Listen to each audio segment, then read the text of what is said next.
Alright, so today we're going to be exploring a brand new blog post, another one that was released yesterday alongside the event rewards blog. And honestly, I think the timing of this one is just comical. I mean, building together how the community helps shape The Sims, this being released on the day another mobile-like feature is released for The Sims 4, a feature in which nobody asked for. Well, I shouldn't say nobody because there could be execs over at EA that asked for this, but no one in the community, no one that actually spends hundreds and hundreds of dollars on these packs and spends hundreds or thousands of hours playing this game has asked for this. So this definitely wasn't the community's doing. Sharing a blog post like this at a time like now is a bit tone deaf, and a lot of the responses are definitely reflecting those thoughts. I have a lot of respect for you and all the gurus, but lately you have not been listening. You're doing your own thing and you're not listening when we express our frustration about the things you're putting into the game. It's not really more so the things that we want, it's things that we express we don't want that they go ahead and put in anyway, like first the cart button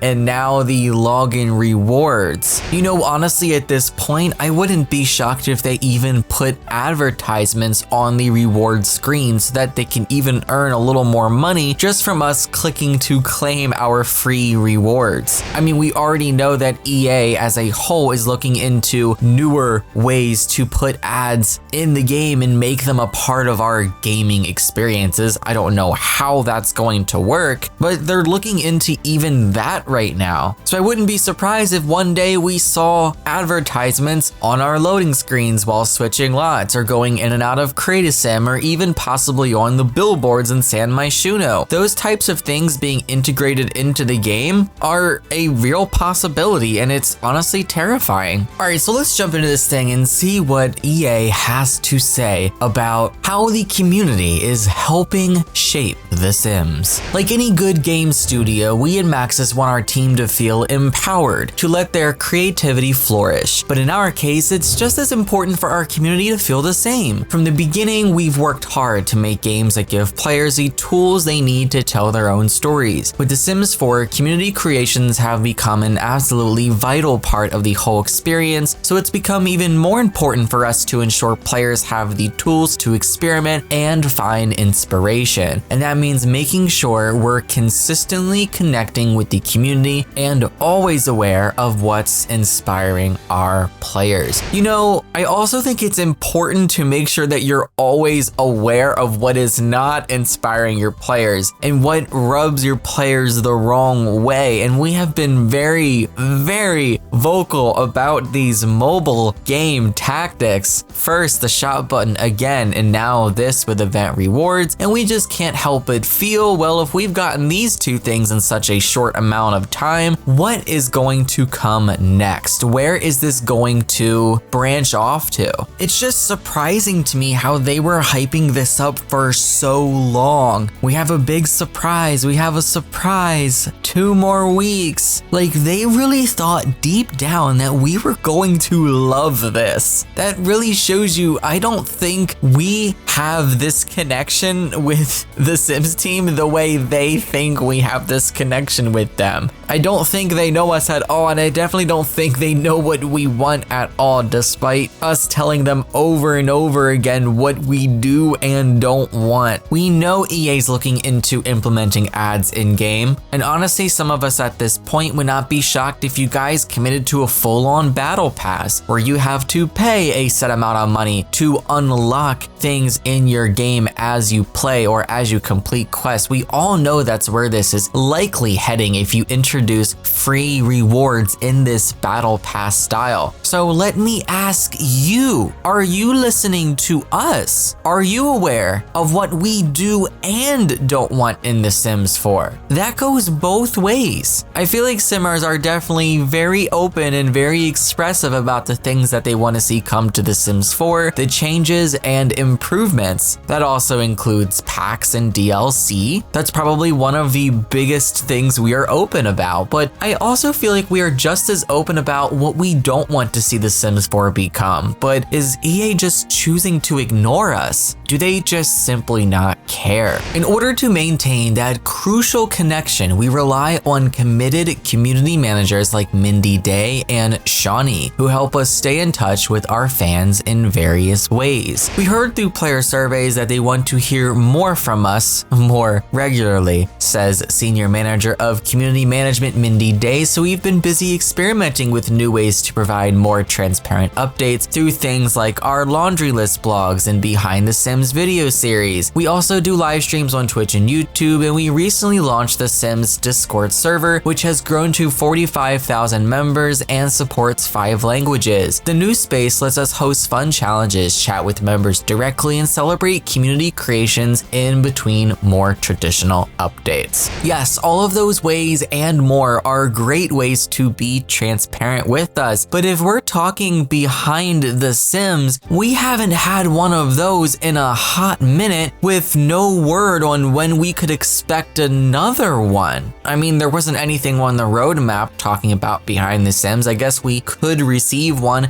before our upcoming expansion pack, but it's been quite a while since we received one of those. But also, you know, how long will that last? Because before Behind the Sims, we had Maxis Monthly, then that was canceled, and then we had Inside Maxis, and then that was canceled. It seems like there's definitely a consistency issue here where nothing really lasts too long and things are always changing. Now, why is that? Is that due to the people on the inside? Is there a change in leadership that's constantly changing the way that transparency happens? But I just feel like it's definitely all over the place. I do really appreciate the Sims Direct Communications Twitter account. Definitely one of the best ways for us to receive this transparency when we do receive it, but unfortunately sometimes we don't hear from that account very often, and sometimes they go weeks and sometimes even months without saying a single thing when Simmers are online talking about how their games are broken and they can't log in or things aren't appearing for them. It's kind of all over the place. So I definitely think that work needs to be done on all fronts to make sure that these ways that they're communicating with us are consistent. But the Discord server was definitely a really good direction to go, even though of course not everyone uses Discord. I get notifications pinged and it's great, but they post in the Discord just about as much as they post either on Sims Direct Communications or on the official Sims Twitter, so it isn't really any different from those. We're not really getting more transparency, we're just getting the same transparency, but just on a different platform, I guess, for those that don't have Twitter. So I guess that's gotta count for something, right? All right, on to the next section. Of course, even though we make the games, we're also fans. So we're part of the community ourselves. That means a lot of our communication also happens when we're geeking about a game we all love in whatever forum we happen to be in. We're players too, so we love to see what the community is sharing and join in, Mindy says. The memes, the chaos, the challenges, we're here for it all. I definitely think they should have waited before publishing this blog post,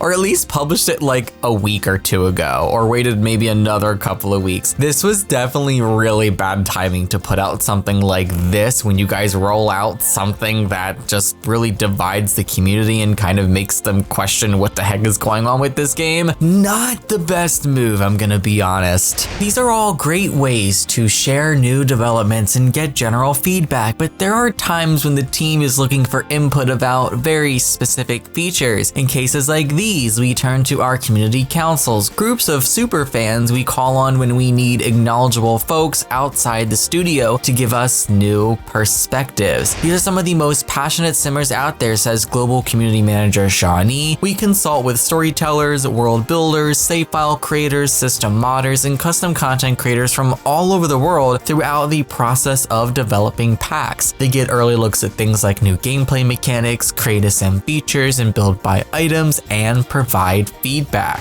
One of the benefits of our community councils is that we can turn to them for lots of different things. Sometimes it is as simple as sharing uploading some images and getting feedback, Shawnee says, but other situations require a full playtest or even putting a meeting together where we can talk out new things. So all of these shenanigans that were introduced this week, was this run by your community council members as well? I want to know if they got to see or hear about this before everyone else and if they got to share their input, because honestly, there is no way that I could see all of them just being 100% happy and positive about something like this coming into the game. I truly think that they probably do pick and choose what they're sending off to that council. It probably is honestly just limited to stuff that's coming with new packs. Though I could be wrong. Maybe they did share that they were adding these community timed events with them and maybe the response wasn't so good and maybe they just chose to ignore it. I don't know. But I do think it's great that they do have that team for input. So I'm assuming that this team is different from the Game Changers team, right? Because the community council isn't necessarily playing with all of this stuff. They're just being made aware of it and are able to share their feedback. I also wonder if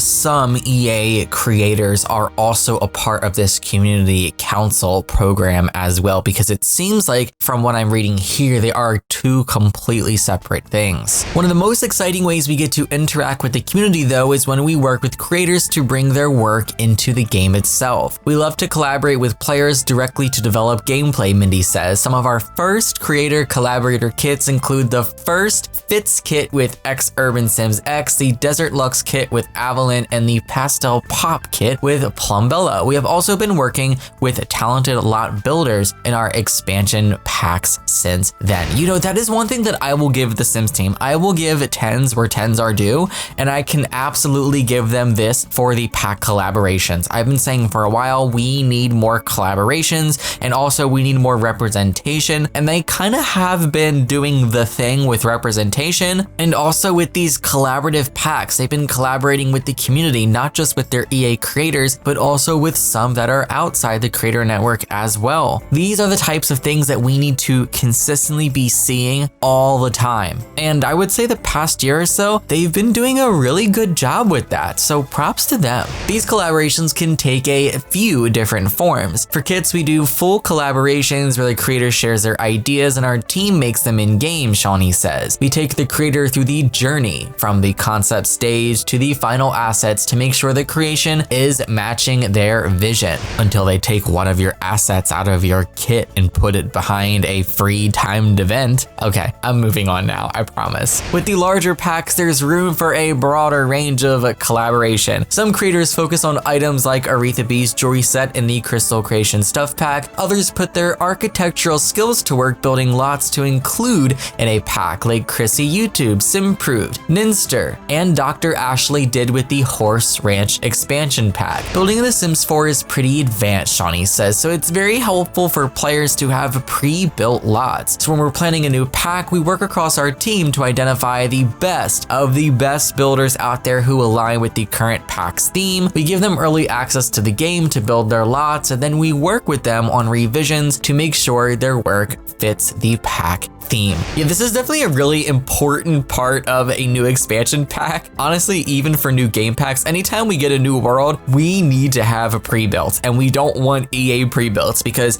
we have already come to the conclusion that EA pre-builts suck literal ass, okay? They're bad. They are bad. It's okay. We can say it. We can accept it. They're just not good. And I'm happy that the team does collaborate with simmers and builders in the community so that we get pretty decent builds, like really nice freaking builds. I'm not gonna lie, they are very good. This is also very off topic, but reading about pre-built lots just reminded me about one of the surveys that's on the main menu, and I got my Sims 4 game downloaded and logged in the other day, got everything updated, and I did have one of these surveys, one of the recent surveys on my main menu. So I don't know if you guys have also gotten it recently. You probably already got it several weeks ago back when I talked about it, but it's the one survey that asks about the game game flow when you first launch your game? Are you happy with the game flow of starting a new game and being pushed directly into Create a Sim? Or if you would change something, what would you change? How would you want the game flow to be? Or would you prefer there were options for what to do when you start a new game, like go into cast or go to manage worlds? I have received that survey and I wrote a lot for it. Like, I went off. So I hope that you guys did get that survey. You probably did several weeks ago, but I'm happy that that is really being pushed out to a lot of simmers now. And I'm crossing my fingers that something really does change with that sometime this year. We definitely need an option for when we start new games. I don't think everyone should be pushed directly into Create a Sim. All right, so on to the final part of this blog. Win-win-win. We consider ourselves pretty lucky to have the wonderful community we have, and even luckier to be able to involve that community in our games to the extent that we do. And we think doing things this way makes the Sims experience better for everyone. Engaging with the community is a win-win-win, Mindy says. The community gets to directly talk to the people who are making something they enjoy and have the chance to influence what gets made. And the studio can experience the passion the players have for what we build and ensure we're delivering what the community is looking for in the game. Well, sometimes you guys do and sometimes you don't. So I don't think we should be acting like this is happening most of the time, because there's definitely a lot happening that the community isn't always 100% over the moon about. And it seems like sometimes they really don't seem like they care when we become vocal about things that we don't like. I mean, look at the freaking shop button. They didn't seem to care about that. I mean, it's still in the game and they haven't bothered to remove it, so they probably don't care. That's the thing though, guys. Like, we need to make noise, but we need to make enough noise. Like, there needs to be enough people moaning and bitching about something. And it sucks that I have to say it, and it sounds bad saying it that way, but that's the only way that there's going to be change. When we have enough people literally vocalizing something that we don't like or think is a good move for The Sims 4 and for the future of The Sims 4. Because you might not think that shop button is all that bad. It might not bother you that much, and you might not also think that these new timed events are that bad. I mean, it's free stuff after all, so why be upset? It's honestly the principle, guys. It's the principle. It's not really what this has done or what this is doing specifically, but it's about what this is going to lead to. This is just a stepping stone for them. This is step one in a phase on something much, much, much worse. And the more that we allow them to ease us into that, the more okay we're going to be with whatever comes after. And then whatever comes after that, it's a slow ease in so that we don't necessarily really notice or care. Now, if they were to make some sort of massive jump and instantly announce a battle pass and putting all these page things behind a paywall, there would definitely be a much bigger reaction, but they're not going to do that because they're a company. They're not stupid, you know, they're going to ease us into it. Our toes are going to be dipping in the water first. We're not just diving in head first. This is going to happen at such a slow pace that we're not even going to notice that the temperature of the water changed because we were slowly getting in the pool the whole time. That's why when these small changes happen, we need to speak up, because we have to think about the bigger picture and the direction that it's pushing us, you know? And this kind of open communication can pay dividends in the future. I've seen these types of interactions push community members into making a career of game development, says Mindy, and a strong bond with the community can definitely provide meaningful motivation for anyone interested in contributing their own creations to the game. We know we're not the only studio with a strong relationship with their community, Shawnee adds, but I think this is something every studio should do. It just leads to a better time for players in general. You know, I'm gonna actually say that I think that I disagree with that. I don't think that we have this strong relationship with the team that makes this game. I really don't feel like the community as a whole does, especially compared to other games like Paralives, where the game isn't even out and the fans of Paralives are definitely way much more respecting of the devs because they actually listen to us, you know? So I don't think that it's like this at all. I definitely think a lot of this blog post is just very like tone deaf, and it's giving like read the room, very much so read the room. Definitely bad timing on this one. You have a relationship with us, all right, but I wouldn't say say it's a strong one, but you know, that's just my opinion. I guess to each their own. That's it for this blog post. Share your thoughts below on everything we went over today. What is your take on all of this from no other than Electronic Arts themselves? And of course, your thoughts on some of the latest changes for The Sims 4, the shop button, the hidden timed rewards, and what you think this is going to lead to next, honestly. Very bad timing on this post. They should have at least waited a little while longer. But, you know, I wanted to read this with you, talk about it with you. That's it for me. Until next time, take care and happy life simming. Bye, guys.